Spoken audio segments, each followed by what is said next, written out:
Ndugu wanahabari, kwa namna ya kipekee, kwa niaba ya serikali ya Jamhuri ya Muungano wa Tanzania na Watanzania wote, nimerudia kumpongeza Rais Ndaitwa kwa kuchaguliwa kuwa rais wa awamu ya 5 wa Namibia.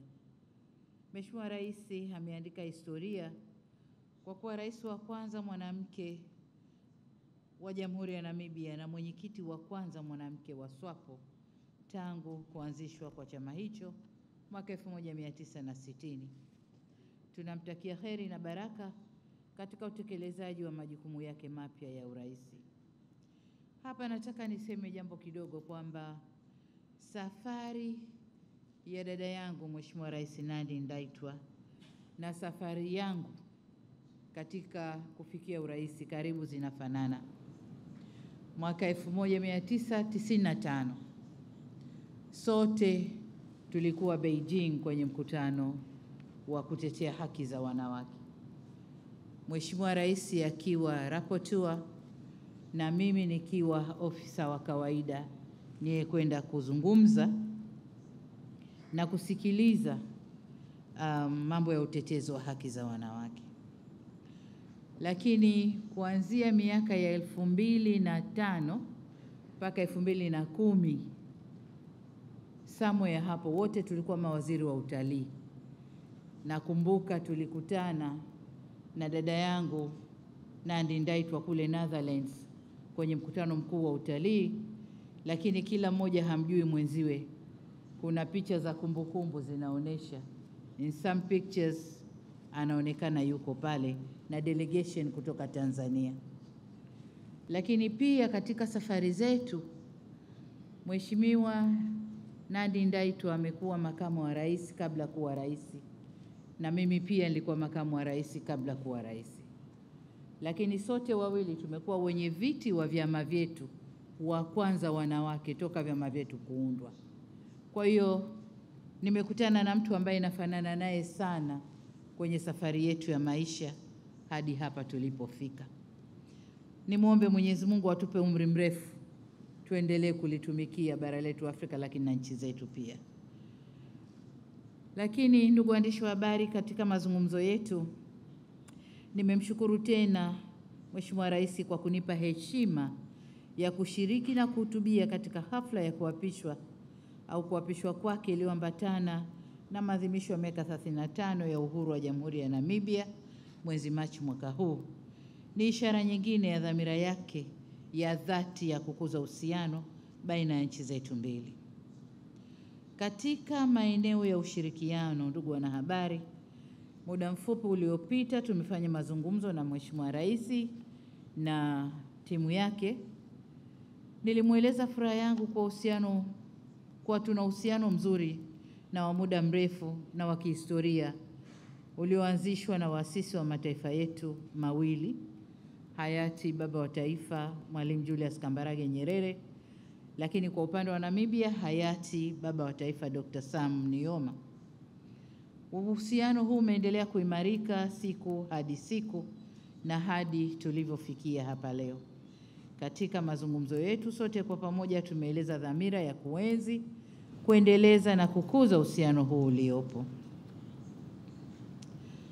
Hali kadhalika kwenye mazungumzo yetu leo tumebaini kuwa pamoja na uhusiano mzuri wa kihistoria uliopo baina ya nchi zetu, ushirikiano wa kiuchumi kati ya Tanzania na Namibia bado ni mdogo na unahitaji kukuzwa. Licha ya kiwango cha biashara kati ya Namibia na Tanzania kupanda kutoka shilingi bilioni 17 hadi kufikia shilingi bilioni 20 kati ya mwaka 2019 na 2023, bado kuna fursa nyingi za kufanya vizuri zaidi. Kwa hiyo katika mazungumzo yetu tuliziangazia hizo fursa ambazo tunaweza kuzitumia na kukuza mahusiano ya kiuchumi baina ya nchi yetu. Tunafahamu kwamba kuna wafanya biashara wachache ambao wanafanya biashara Namibia. Vile vile kuna wafanya biashara wachache, wawekezaji wachache ambao wamewekeza ndani ya Tanzania. Kwa hiyo tumekubaliana kuangazia eneo hilo. Lakini vile vile nimetoa wito na kuwaalika wafanyabiashara na wawekezaji kutoka Namibia kushiriki katika maonesho ya biashara ya kimataifa ya Sabasaba mwaka huu, ili waje kuzungumza na wenzao na waone vipi wataanza ushirikiano na ni maeneo gani wanaweza wakashirikiana. Aidha, mamlaka husika za uwekezaji zinapaswa kuendelea kuratibu makongamano ya biashara na uwekezaji kati ya Tanzania na Namibia ili kuhamasisha matumizi ya fursa za kikanda katika soko huru la SADC na soko huru la Afrika. Kwa upande wetu Tanzania tumependekeza kuangalia maeneo ya ushirikiano katika maeneo ya uongezaji wa thamani za mifugo, uvuvi, lakini pia katika sekta ya utalii ni maeneo ambayo tunaweza tukashirikiana vizuri. Lakini kubwa, tumeomba kujifunza kutoka wao, hasa kwenye sekta ya mifugo, sababu Namibia ni wauzaji wazuri wa nyama ulimwenguni. Kwa hiyo tumeomba kujifunza kutoka wao. Katika sekta ya gesi na mafuta, na kwenyewe tumezungumza ushirikiano, sababu nchi zetu zote mbili ni nchi zenye gesi nyingi, na wenzetu Namibia wameanza kuona mafuta. Kwa hiyo hilo pia ni eneo jingine mashirika yetu yanayoshughulika na gesi na mafuta yaweze kushirikiana na tuone jinsi tunavyoweza kufanya kazi kwa pamoja.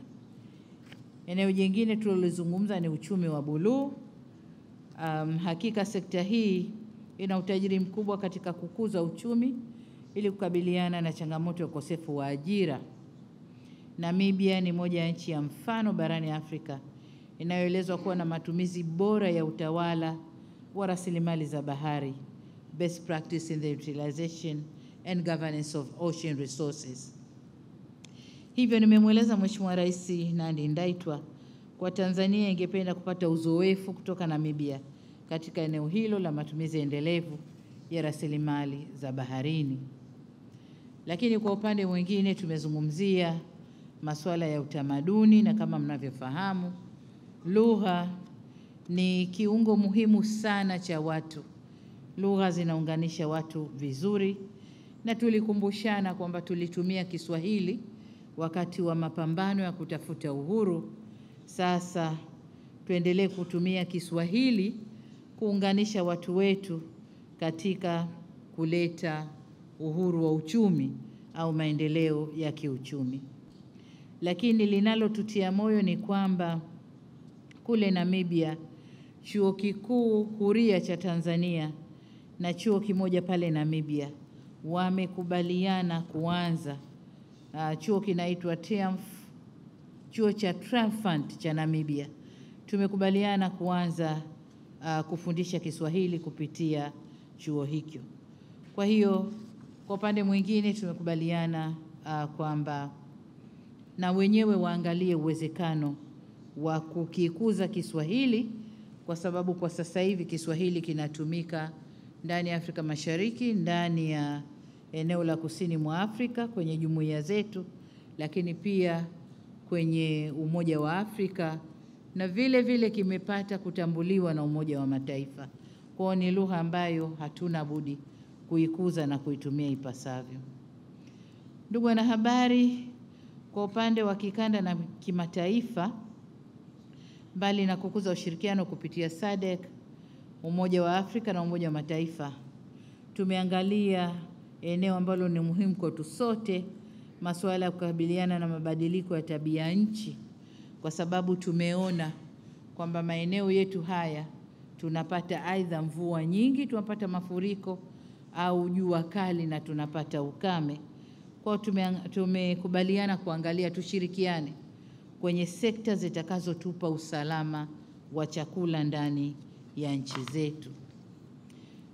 Tulihitimisha kwa kuombeana heri na kumtakia kila laheri katika kazi yake, lakini tuliahidiana kwamba safari hizi za kutembeleana, hii sio ya mwisho, aendelee kuja na sisi tuende ili kukuza ushirikiano. Lakini katika tuliokubaliana kushirikiana, Mheshimiwa Rais ameniahidi ataleta timu ya mawaziri na wataalamu hivi karibuni kuja kuangalia mambo ambayo wao wangependa kujifunza kutoka Tanzania. Baada ya kusema hayo, sasa nimuombe Mheshimiwa Rais na yeye azungumze nanyi kwa yale maeneo ambayo mimi sikuyagusia. Mheshimiwa Rais, karibu sana.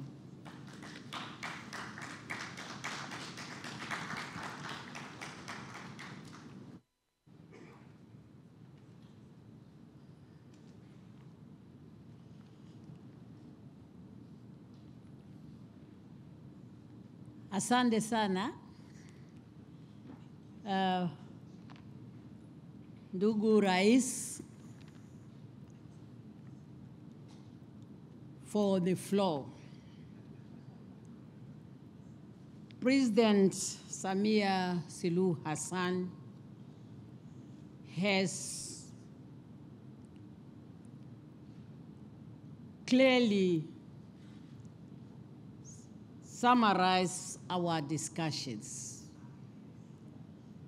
However, let me, on behalf of our delegation, to thank Your Excellency, Madam President, the government, and the people of the United Republic of Tanzania for the warm welcome. Yes,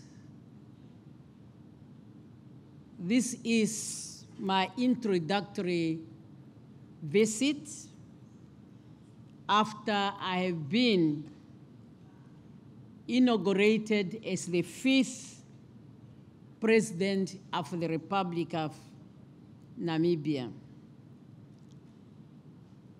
Your Excellency, I have to thank you sincerely for having found time to attend our 35th independence celebration and to attend my inauguration, and more particularly for you to have accepted to be the guest speaker on that occasion when I was being inaugurated.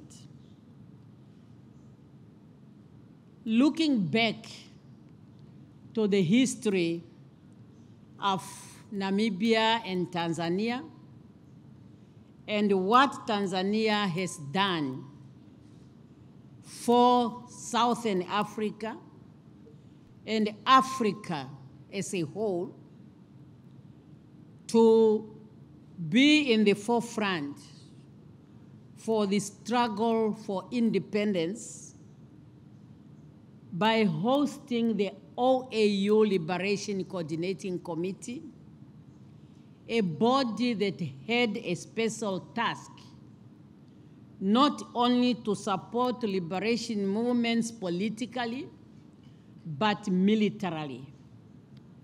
I recall very well, as a SWAPO chief representative in East Africa, based in Dar es Salaam, there was no any other entry point for the military hardware of the liberation movements rather than Dar es Salaam. And they all come under the care of the AU Liberation Coordinating Committee. And all these are the plans of the first president of the United Republic of Tanzania, President Mwalimu Julius Kambarage Nyerere, a person that we will always remember. And with that history, I could not choose any other person than yourself, Madam President, to come and be the guest speaker so that you can inspire me and the people of Namibia as I was starting a journey in which you have expertise, having been there longer. And I must say, your statement on my inauguration has been well received in Namibia. It has been discussed, and it has inspired us. I'm here today to introduce myself and to learn from your experience and to share experience where you have identified our strengths. As you keep referring that Namibia has gained experience in the area of blue economy, particularly in the management of our fishing industry. Yes, blue economy is something we realized. While the international community is only now waking up and talk about the blue economy, for us in Namibia, if you look at the flag of the SWAPO party, the blue, we have been always defining it as representing our natural resources that are in the Atlantic Ocean. So it's a blue economy, and that's why at the time of our independence, we found that our fishing stock has been depleted because there was fishing uncontrolled. Immediately, we put in place policies that has made it possible for our stock to recover. And that's why the fishing industry up to now remains the one of the backbone of our economy. Of course, we had some shocks. The unfortunate happened is known internationally when some scrupulous elements got into our fishing industry, thus creating a dent. However, I want to tell you, with our strong institution and the fishing laws, our industry is recovering very well, and it continues to play its role in our economy. Madam President, I agree we share a common history. We share a common history that made us to be where we are today in this world which is dominated by men, unfortunately. But that's the reality of the situation, and we never felt threatened at all. We remain focused, and we will continue to remain focused because the interest is, what do we do for our people, for our citizens? Yes, we had very good discussions where we have identified the areas of cooperation, and all of them can be summarized in one word or two, that they are aimed to create employment in our respective countries, particularly to our young people who deserve nothing but the best from us. Because we know that once people are employed, they will be able to take care of themselves, and in that way, we are addressing the gap between the haves and the have-nots and eradicate poverty in our countries. thereby ensuring that the peace and stability that we are enjoying today will be sustained. And that's why the areas that we identified are areas that can drive our economies. Agriculture is top in the agenda, as it's good for job creation and for food security. And when we talk about agriculture, we talk about it holistically to understand the soil we are having, the seeds that we need, and both the livestock and agronomic. And then we'll be able to comfortably talk about agro-processing, which is very important in the growth of our economy. We talk about mining of value addition.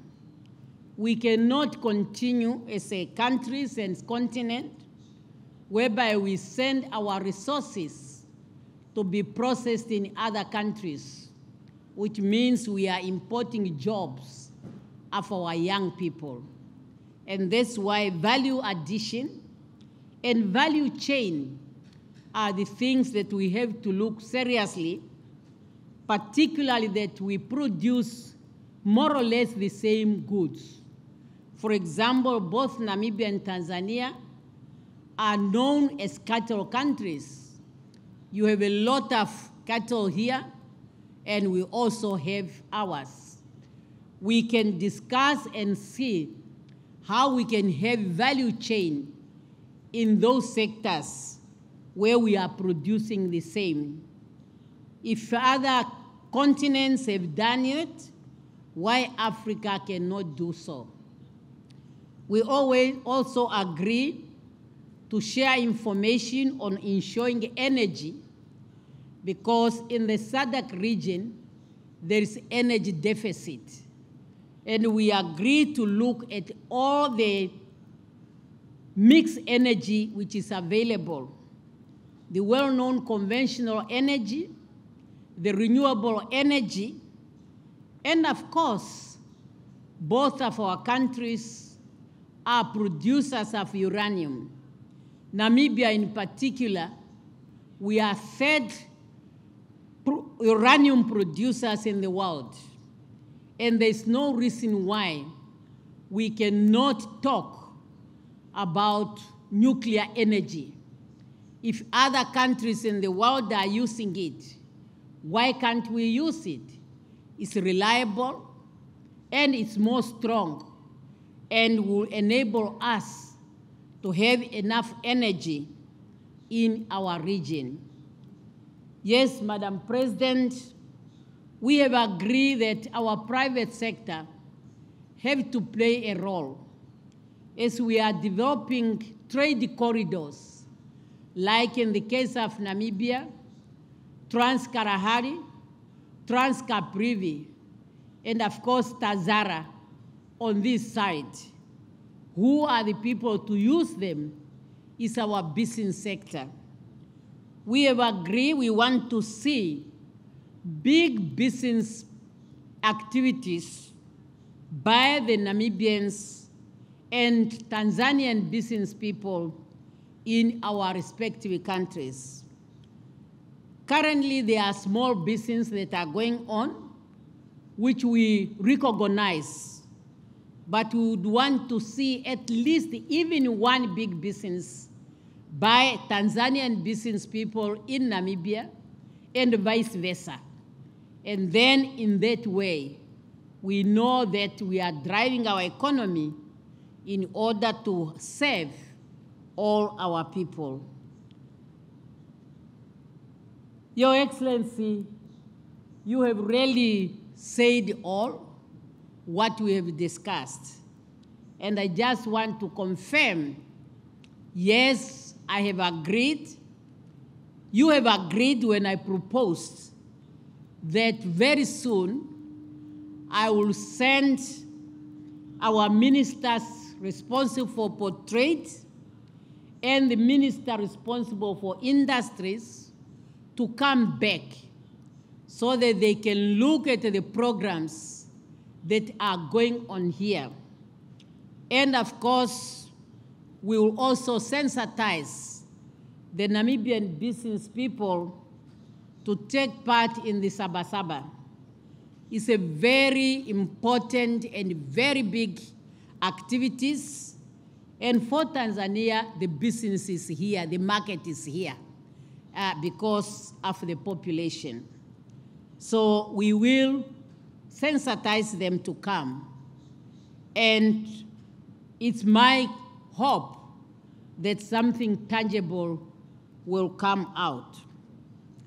Madam President, rest be assured of our government's commitment to continue strengthening cooperation between our two countries. Tomorrow, I will be very happy to be among my peers at the University of Dar es Salaam, where I am invited to share my experience. I'm proud of the Dar es Salaam University. It's a university I've been associated with for a long time. For all 6 good years, I served as the chief representative in Dar es Salaam, or in East Africa, based in Dar es Salaam. The Department of Political Science at the University of Dar es Salaam had made it their customs that annually they would want their political science students to be inducted into the struggle of Southern Africa and Africa. And I'm one of those who have been invited to be part of that induction. And I was honored, as mentioned here by the President, that the University of Dar es Salaam found it fit to give me a doctorate degree from that university, which I appreciate, which I'm proud of. And tomorrow, I'll be very happy to share with the students who are there of my experience, and also to understand their inspirations and what they are yearning to do moving forward. Let me conclude, because when I'm in Dar es Salaam, I wouldn't want to go anywhere. And this is not a joke. It's a place that is so closer to my heart. It's a place where I was shaped politically, and it's a place I appreciate. My Swahili was good, but remember, over 35 years, not really mingling with the Swahili speaking, you can see the damage it has been made. But now that the Trump University are coordinating by advocating and promoting Swahili in Namibia, in my busy schedule, I might find the time to polish up my Swahili, even if it means maybe getting a tutor who can come to the office just for me to recall my Swahili. Sasa nasema kwa wananchi wa Tanzania, nafurahi sana kwa fika hapa Dar es Salaam. Nyumba yange mikala miaka 6, na wanu wa Tanzania wetukaribisha sana. Twafanya kazi yetu, hakuna matatizo.